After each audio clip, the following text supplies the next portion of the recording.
gars, ici, il n'y a pas le temps. Là, je dois tourner ma vidéo, je dois manger ce repas que j'ai pas fini de manger hier. Enfin, que j'ai pas fini de manger hier, c'est juste que c'était du surplus.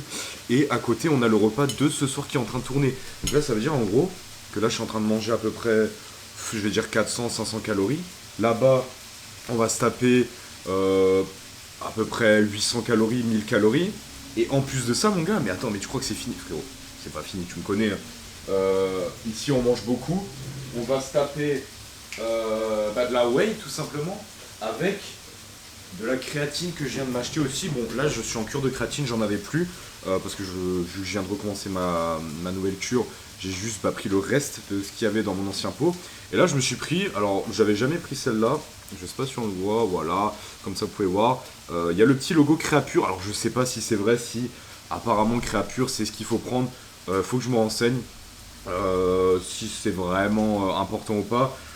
Voilà, parce que moi, par exemple, je sais que j'ai un pote, il en avait pris en Allemagne. Frérot, il n'y avait pas Créapure, est-ce que c'est la fin du monde? J'en sais rien. Bon, vous savez quoi, là, je vais juste aller éteindre ce feu parce que je crois que là, en fait, c'est cuit, là, c'est bon. Et bon, on se retrouve, hein, les gars, on se retrouve tout de suite. Tourne, on a le repas. Donc là, on a maintenant des pâtes, des haricots verts, on a de la courgette, on a de l'oignon. On a un peu de maïs, on a un petit morceau de comté, j'aime beaucoup ce fromage.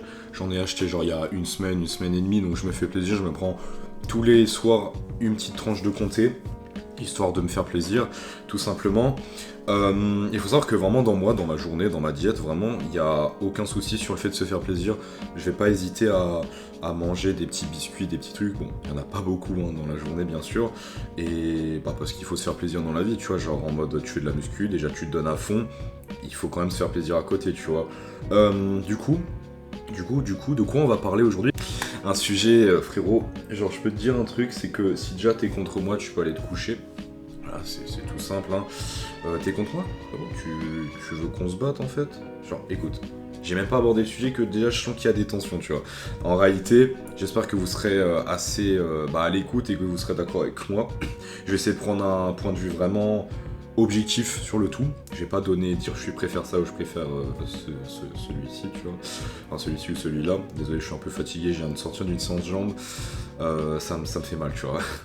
Bon, déjà, avant que j'attaque quelque chose, je vais goûter un peu donc ce repas. Voilà, j'ai rajouté de la crème fraîche légère, hein. Attention, je me fais un peu trop plaisir, je crois. Mais après, mec, aujourd'hui, j'ai fait 17 000 pas ou 18 000 pas. Ça, c'est un truc qui est trop bien. Avec la muscu, tu sais que tu peux manger des trucs, mais vraiment en grosse quantité. Vraiment, tu te fais kiffer, tu vois. Avec des trucs assez simples et bons pour la santé. Même s'il n'y a pas tout qui est bon pour la santé là-dedans, mais bon, tu m'as compris, quoi. Bon, alors, d'un côté, on a s'entraîner léger. Et d'un côté, on a s'entraîner lourd. Moi, j'ai pas forcément beaucoup d'exemples. Je pourrais vous en donner un. Serge Nubret, qui a été un bodybuilder des années 70-80, je crois. Enfin, je sais plus précisément. Le mec, apparemment, s'entraînait... Alors, ça lui arrivait des fois de taper des petits pairs, mais il s'entraînait léger, généralement. Genre au développé couché, il soulevait pas lourd, tu vois. Mais il était plus, du coup, dans l'intensité. Il était pas dans le volume, mais dans l'intensité. Genre, vraiment, il bombardait. Genre, par exemple, imagine, toi, tu vas prendre 100 kg, 110 kg développé couché. Tu vas faire, je sais pas, 10 reps, 15 reps, j'en sais rien. Mais lui, il pouvait t'en lâcher peut-être 30-40, tu vois. Alors, par contre, ça, je sais pas. J'ai pas d'informations, mais je suppose qu'il faisait énormément de reps. Vraiment, pour vraiment se faire brûler les muscles. Vu que le fait que tu soulèves pas lourd, ça te fait rien. Donc, tu dois vraiment chercher beaucoup de reps, tu vois. Donc moi je sais qu'il y a Serge Nubret, alors il y a d'autres athlètes, je les ai pas en tête mais je vous les marquerai, genre je vous les afficherai quelque part. Bon, au final j'ai fait quelques recherches à côté de la vidéo et j'en ai pas trouvé, enfin en tout cas il n'y a pas d'athlète à part Serge Nubret sur internet de qui on parle qui s'entraînait léger comme lui. Et en fait le fait de s'entraîner léger, le truc c'est qu'en fait tu vas pas te niquer les tendons, frérot, tu vas tout simplement éviter un maximum de te les niquer parce que oui ça les nique, hein, c'est un peu logique, tu vas te faire mal aux articulations. Vraiment, je parle à long terme, tu vois, tu vas t'abîmer les articulations, tu vas t'abîmer les tendons. Alors bien sûr, il y a le collagène qui est là pour pallier à tout ça, ça aide, mais ça va pas, régler tous tes problèmes, bien sûr. Il y a plein d'autres trucs qu'il faut faire, il faut aussi, je pense, moi c'est ce que je fais personnellement, bien s'hydrater, s'étirer de temps en temps. Après, faire des fois des semaines de deload, moi il y a des semaines, vraiment je m'entraîne beaucoup plus léger. Alors c'est pas en mode ouais faut que je fasse du deload, c'est juste que je sens mon corps qui m'envoie un signal et il me dit frérot là t'as quand même soulevé bien lourd, calme-toi tu vois. Ok mon gars, donc là j'ai fait une coupure, pourquoi? Parce que tout simplement, je me suis explosé le bide là tranquillement, sans qu'il y ait cette caméra qui me dérange. Putain gros, j'étais en train de changer la putain de batterie de merde là. T'as mon shaker, il est tombé. Je sais pas si ça va se voir. Voilà gros, je sais pas si on voit là par terre, genre là, ici. Voilà gros. Et quand t'as ça qui arrive mon gars, bah je peux te dire que ça te casse vraiment les couilles. En plus, sache un truc, cette Way, je l'ai acheté où? Je l'ai acheté en Allemagne. Ok. Pour un prix, ça va 4 kg 90 euros. Goût myrtille. Ok. C'est pas moi qui a choisi le goût, hein. Mais j'ai dit vas-y pourquoi pas, tu vois. Sincèrement, c'est pas ouf. Ça se boit, mais c'est vraiment pas ouf. Mais la créa, ça aide vraiment aussi si vous voulez genre faire un. Vous voulez soulever lourd, là on va parler de soulever lourd. Donc le soulever léger, c'est très bien et tout. Genre en mode vraiment, vous allez préserver vos tendons, vos articulations. Vous allez vraiment pouvoir quand même très bien vous entraîner. Mais par contre, c'est sûr que moi, personnellement, j'ai remarqué que maintenant, on va y venir le fait de soulever lourd. Depuis que je soulève lourd, ben c'est sûr j'ai du résultat de fou, mec. Je suis en train de prendre du dos, je suis en train de prendre des jambes, je suis en train de littéralement... Alors les avant-bras pas trop parce que je les travaille vraiment pas, mais il y a quelque chose, tu vois. J'ai des avant-bras mais ils sont très skinny. Malheureusement j'ai pas des gros avant-bras. Pour ce qui est des bras, des biceps, frérot, ben... Ouais, il y a quelque chose, voilà, je vous montre, c'est pas ouf, clairement. Les pecs, c'est en train de revenir parce que les pecs, j'avais une petite blessure, mais ça fait genre un an et demi, je l'ai. Elle est totalement presque soignée, là, je suis trop content. Donc là, je soulève beaucoup plus lourd pour les pecs. Bien sûr, et je vais y venir, quand vous soulevez lourd, faut faire vraiment attention. Faut écouter votre corps, genre mec, il t'envoie des signaux. Faut écouter, tu vois. Genre vraiment, faut soulever moins lourd directement dans la séance ou faut stopper la séance si c'est vraiment un. Enfin, faut pas stopper la séance, mais si c'est vraiment un signal hard, fais attention frérot, faut écouter son corps. Faut pas dire non, non, vas-y, ok, je continue. Non, là vraiment, premier degré, faut écouter son corps. Et moi, personnellement, ben, je l'écoute, tu vois. Et des fois, ben, vraiment, je soulève moins lourd. Même si là, je suis dans un mood où je soulève très lourd, ben, je fais attention, tu vois, quand j'entends des signaux de mon corps. Enfin, quand j'entends des signaux carrément, frérot. Quand je reçois des signaux, ben, je me calme, tu vois, je vais baisser le truc. Par exemple, t'as une machine à Technogym, tac, tirage horizontal, je suis à 75 kg, je te tape 15 reps, tu vois, sous créatine. C'est quand même une très grosse charge.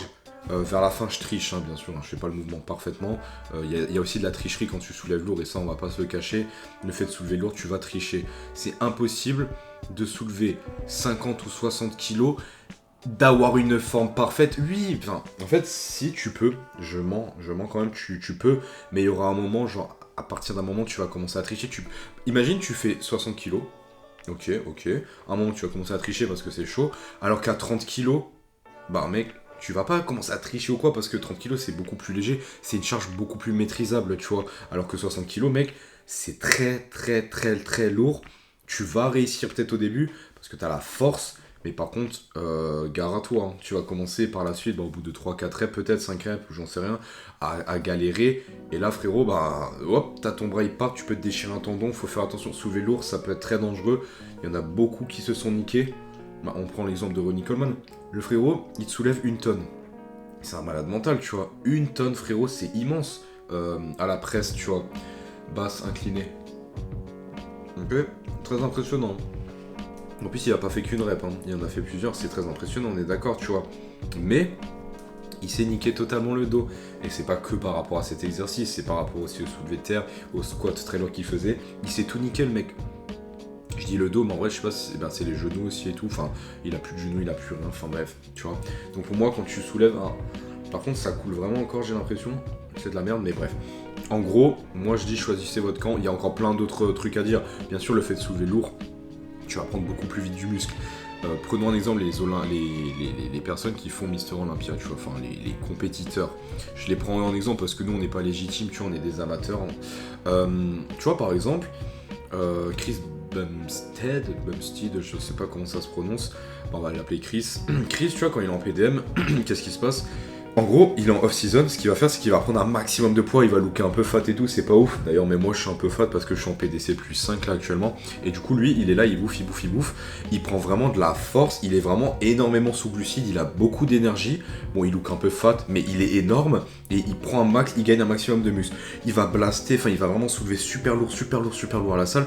D'ailleurs, il s'est déjà blessé. Faut pas, voilà, faut faire attention. Comme dit, même s'il y a eu les meilleurs médecins derrière et tout, le gars il s'est quand même blessé, la blessure elle sera toujours là. Je crois qu'il a eu une opération au niveau du biceps, si je me trompe pas. Et après, tu vois, ben, l'objectif, je fais un schéma, c'est que quand il va faire sa sèche, il va baisser il va baisser beaucoup les glucides, etc., etc. Il va baisser les calories et il va arriver à un moment où il va être putain de shred as fuck, mais il va devoir continuer à soulever très lourd pour essayer de garder un maximum cette masse musculaire tout en éliminant la putain de masse graisseuse. Alors j'ai oublié de rajouter un petit détail par rapport au fait que les bodybuilders professionnels aussi en sèche, ils vont du coup aussi faire beaucoup plus de cardio qu'en prise de masse, et c'est aussi pourquoi ils look aussi sec. Alors bien sûr il n'y a pas que ça, on le sait très bien, mais c'est très important. Et du coup en fait soulever lourd c'est très bien pour que tes muscles ils gardent, qu'ils restent énormes, alors que si par exemple il aurait baissé en charge, il aurait commencé à soulever léger, en fait il aurait commencé à perdre un peu de muscle. Bien sûr, le fait de soulever le même poids en prise de masse ou en sèche, bien entendu qu'en sèche tu vas quand même look moins musclé. Genre tu vas perdre du muscle, c'est logique, mais l'objectif est d'en garder le maximum. Donc voilà. Donc en fait, je sais pas si t'as un peu suivi tout ça, j'espère que c'était quand même intéressant. En vrai de vrai, là j'ai bien mangé, je me suis pété le bide. La muscu c'est chiant par rapport à ça, je vous l'ai déjà dit dans la dernière vidéo, le fait de faire manger. Mais moi personnellement, les gars, je soulève beaucoup plus lourd à la salle. Et par contre, pour ce qui est des calories, tout ça et tout, je traque pas. Mais le problème c'est qu'en fait, c'est pas un problème, mais c'est que là je stagne, tu vois, en poids je stagne, je suis en train de définir mes muscles de plus en plus. Ça se trouve, je suis en train de prendre un peu de poids, vu que je suis sous créa là, actuellement, je le ressens, je look insane, tu vois, faudrait vraiment que, là, la prochaine vidéo, vous allez voir un peu comment je suis actuellement. Et d'ailleurs, j'ai acheté un nouvel objectif pour ma caméra, donc il y aura un aspect différent sur les prochaines vidéos, donc restez à l'affût. En tout cas, j'espère que cette petite vidéo vous aura plu. On se retrouve pour tout simplement une prochaine vidéo. Tenez-vous bien, et j'espère que ces vidéos là qui reviennent petit à petit, ça vous fait quand même plaisir, ça vous rajoute un peu de contenu, frérot, tu vois. Là c'est pas forcément des vidéos extrêmement intéressantes, mais faut qu'on aborde quand même ces sujets qui sont quand même, ma foi, intéressants, parce que pour moi il n'y a pas de il faut soulever lourd, il faut soulever léger. Les deux sont intéressants, tu vois, les deux peuvent t'apporter du bien dans ta vie et t'apporteront du bien. Faut pas tout le temps soulever lourd, faut pas tout le temps soulever léger, faut juste trouver le juste milieu. Pour moi par exemple, tu commences ta séance, tu soulèves très lourd, très lourd, très lourd, fin de séance tu y vas tranquille, frérot, oh tranquille, ou voilà, tu soulèves très lourd, il y a des semaines tu soulèves très léger, tu fais du deload. À toi de prendre ces informations et les utiliser comme bon te semble. Allez les gars, moi je vous laisse, je finis ça, je fais la vaisselle et je me balance dans le lit et je dors, frérot, parce que là je suis mort, gros, je suis mort. Allez, ciao.